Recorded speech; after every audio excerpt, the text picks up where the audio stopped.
Israel के उत्तर में Lebanon से हिजबुल्लाह के आतंकवादियों ने एक बार फिर इजराइल की सेना को निशाना बनाया है। लेकिन हम आपको यह बता दें कि 7 अक्टूबर के हमले के बाद हमास ने गाजा पट्टी की तबाही की कहानी लग दी थी।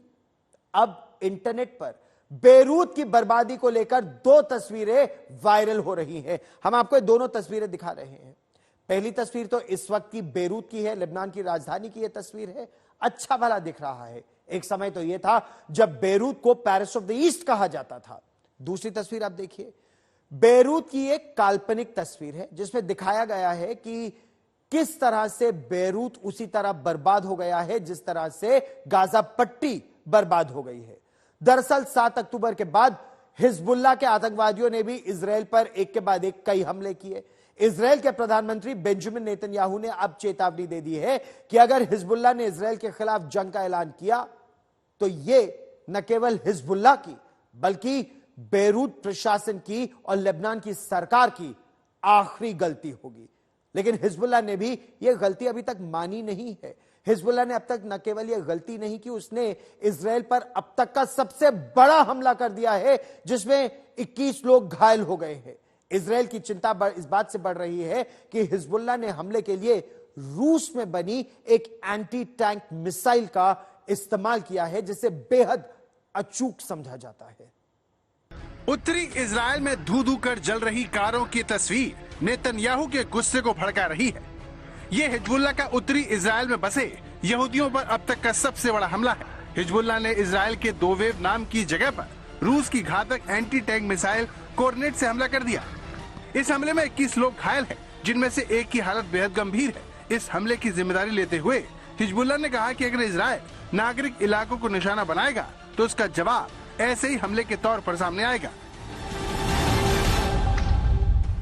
इजरायली सेना का दावा है कि हिजबुल्लाह ने लेबनान से उत्तरी इजराइल पर 15 रॉकेट दागे, उनमें से 4 को आयरन डोम ने बर्बाद कर दिया। हालांकि जो बच गए उन्होंने कई गाड़ियों को अपनी चपेट में ले लिया। इजराइल बार बार ये कह रहा है कि इस वक्त वो लेबनान के खिलाफ खुली जंग के मूड में नहीं है, उसे पहले हमास का खात्मा करना है। लेकिन हिजबुल्लाह उसे बार बार उकसा रहा है। हिजबुल्लाह इजराइल की निगरानी करने वाले टावर और उसके पोस्ट पर मिसाइल दाग रहा है। उसका ये हमला भी उसी की एक कड़ी है। देखिए, उसने एंटी टैंक मिसाइल से क्रेन के जैसे इजराइल की निगरानी कैमरे को एक ही वार में ध्वस्त कर दिया। 7 अक्टूबर को हुए हमास के हमले के बाद से ही हिजबुल्लाह इजराइल पर लगातार रॉकेट और एंटी टैंक मिसाइल से वार कर रहा है। हालांकि वो अब तक इजराइल के खिलाफ पूरी तरह से जंग में नहीं उतरा है, लेकिन उत्तरी इजराइल पर अब तक के सबसे बड़े हमले के बाद इजराइल बड़ी कार्रवाई कर सकता है। आज तक ब्यूरो। लेकिन आप यह सोचिए कि हिजबुल्लाह ने जितने अटैक्स किए और खासतौर पर उत्तरी इजराइल पर, खासतौर पर टैंक्स पर, बख्तरबंद गाड़ियों पर, वो अचूक रहे हैं। क्यों? हिजबुल्लाह ने इजराइल पर हमले के लिए जिस एंटी टैंक मिसाइल का इस्तेमाल किया वो एक अचूक रूसी मिसाइल है। इसके बारे में हम आपको विस्तार से बताते हैं। Anti tank 9M133 Kornet missile, यह रूस में निर्मित मिसाइल है जिसे बेहद विध्वंसक माना जाता है। इसको एक तरह से टैंक किलर मिसाइल भी कहा जाता है, टैंक विध्वंसक मिसाइल। इसके अगर वजन की बात करें तो 27 किलो इसका वजन है। यह शोल्डर फायर्ड ATGM है, shoulder fired anti tank guided missile है। साधारण कॉर्नेट की रेंज लगभग 100 मीटर है, लेकिन यह 5 किलोमीटर तक, 100 मीटर तक अचूकवार 5 किलोमीटर तक यह दुश्मन के टैंक को ध्वस्त कर सकती है। जबकि कॉर्नेट EM जो एक्सटेंडेड रेंज है वो 8 से 10 किलोमीटर तक अचूक मार करने में सक्षम है और अचूक मार का जो दायरा है वो 5 मीटर है। यानी टारगेट अगर 5 मीटर इधर या उधर जाता है तो यह गाइडेड मिसाइल है और वो इसका शिकार बन जाएगा। हम आपको यह भी बता दें कि यह मिसाइलें भारतीय सेना के पास भी हैं और बहुत उम्दा मिसाइलें समझी जाती हैं, टैंक किलर्स है ये। भारत ने ऐसी 3000 मिसाइलों को रूस से खरीदा था 250 लॉन्चर्स के साथ, और यह भारत की सुरक्षा में एक अचूक भूमिका निभाती भी है। अच्छा, आपको मैं एक और बात बता दूं, हिजबुल्लाह इजराइल पर यह हमले तब कर रहा है जब गाजा पट्टी में मिलिट्री ऑपरेशंस इजराइल की सेना तेजी से आगे बढ़ा रही है। हिजबुल्लाह की कोशिश यह है कि हमास को एक ब्रीदर दिया जाए, यानी हमास के ऊपर से जो दबाव है उसे कुछ कम किया जाए। अब हम आपको एक बार फिर गाजा पट्टी लिए चलते हैं। आज तक संवाददाता राजेश पवार ने गाजा पट्टी बॉर्डर से गाजा में छिड़ी जो लड़ाई है उसकी एक रिपोर्ट भेजी है।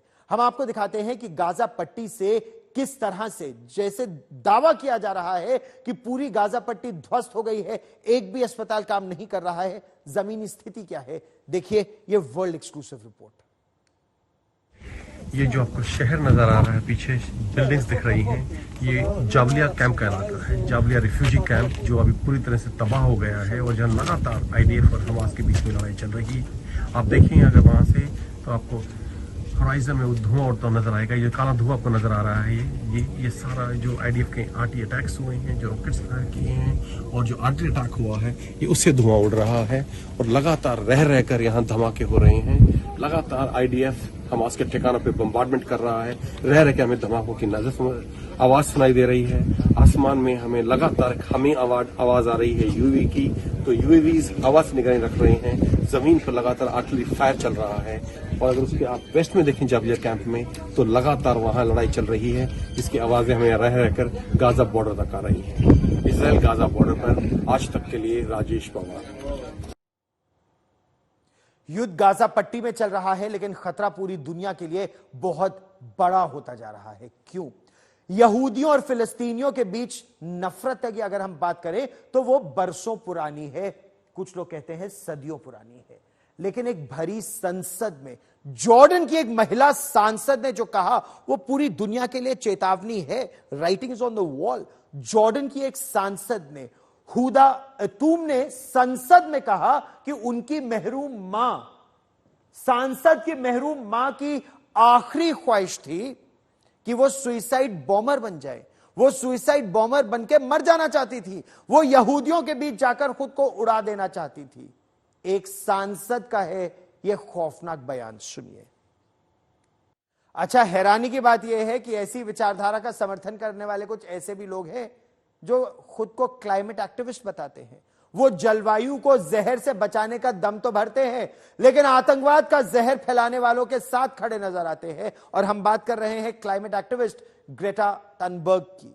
नीदरलैंड्स की राजधानी एम्स्टर्डम में रविवार को एक कार्यक्रम के दौरान उस वक्त एक बड़ा विवाद खड़ा हो गया जब एक शख्स ने ग्रेटा थनबर्ग का माइक छीन लिया। और यह तब हुआ जब ग्रेटा थनबर्ग एक फिलिस्तीनी और अफगान महिला को बोलने के लिए आमंत्रित कर रही थी।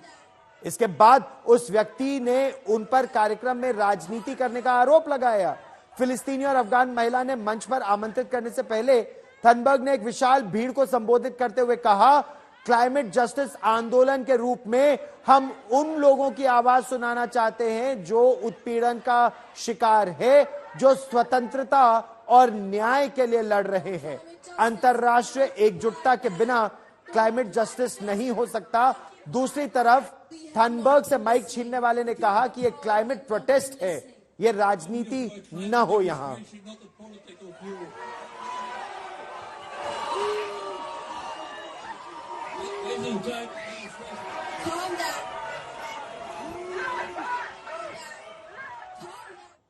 और इस बीच एक बड़ी खबर ब्रिटेन से आ रही है, जहां प्रधानमंत्री ऋषि सुनक ने ब्रिटेन की गृह मंत्री सुएला ब्रेवरमैन को बर्खास्त कर दिया है। भारतीय मूल की सुएला ब्रेवरमैन पर लंदन की पुलिस के खिलाफ टिप्पणी को लेकर उनको बाहर का रास्ता दिखा दिया गया है। हम आपको बता दें कि सुएला ब्रेवरमैन ने लंदन की पुलिस पर फिलिस्तीनियों के प्रति बहुत ही नरम होने का आरोप लगाया है। उन्होंने ये कहा कि पुलिस फिलिस्तीनी समर्थक प्रदर्शनकारियों के प्रति बेहद उदार रवैया अपनाती है। पिछले हफ्ते शनिवार को लंदन में फिलिस्तीन के समर्थन में एक प्रदर्शन आयोजित किया गया, जिसमें पुलिस ने जिस तरह से प्रदर्शनों को रोका उससे सुएला ब्रेवरमैन बेहद नाराज थी। इसके बाद सुएला ने एक लेख में लंदन पुलिस के फिलिस्तीन समर्थक विरोध और प्रदर्शन को दबाव के तरीकों पर हमला करते हुए ऋषि सुनक पर भी निशाना साधा था।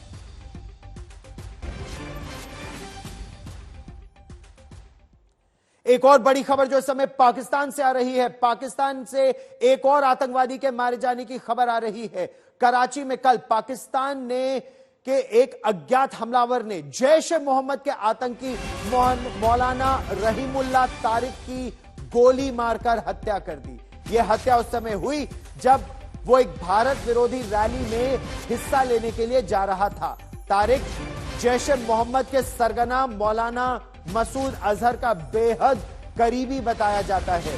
तारिक पाकिस्तान का एक मशहूर या कुख्यात मौलाना था जिसे सुनने के लिए लाखों की संख्या में भीड़ उमड़ती थी, लेकिन वो धर्म की आड़ में आतंकवादियों की एक फौज तैयार कर रहा था। बेहद गंभीर आरोप उस पर लगे थे। पाकिस्तान में इससे पहले लश्कर ए तैयबा के कुछ आतंकवादियों को अज्ञात लोगों ने मौत के घाट उतार दिया। वहां लगातार लश्कर ए तैयबा, जैश ए मोहम्मद और हिजबुल मुजाहिदीन के आतंकवादी मारे जा रहे हैं, जिससे वहां पर भारत विरोधी आतंकवादी संगठनों में हड़कंप मचा हुआ है। मसूद अजहर और हाफिज सईद जैसे बड़े बड़े आतंकवादी डर कर छिप गए हैं, क्योंकि उन्हें इस बात का डर सता रहा है कि कहीं अब वो ना मारे जाए।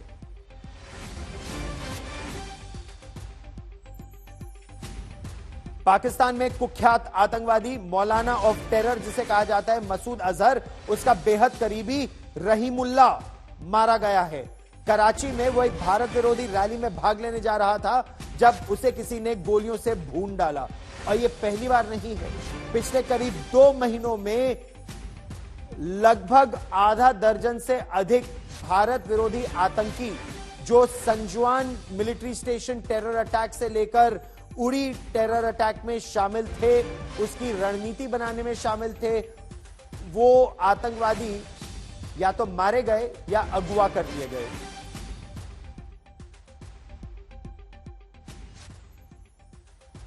और एक और बड़ी खबर इस समय आ रही है, हम आपको सीधे लिए चलते हैं नेपाल। नेपाल ने भी टिकटॉक ऐप बैन कर दिया है। नेपाल ने चीनी ऐप टिकटॉक पर प्रतिबंध लगा दिया है। सबसे पहले भारत ने टिकटॉक समेत कई चाइनीज ऐप्स पर प्रतिबंध लगा दिया था, लेकिन अब टिकटॉक ऐप पर बैन नेपाल ने भी लगा दिया है। इस बड़ी खबर पर रहेगी नजर।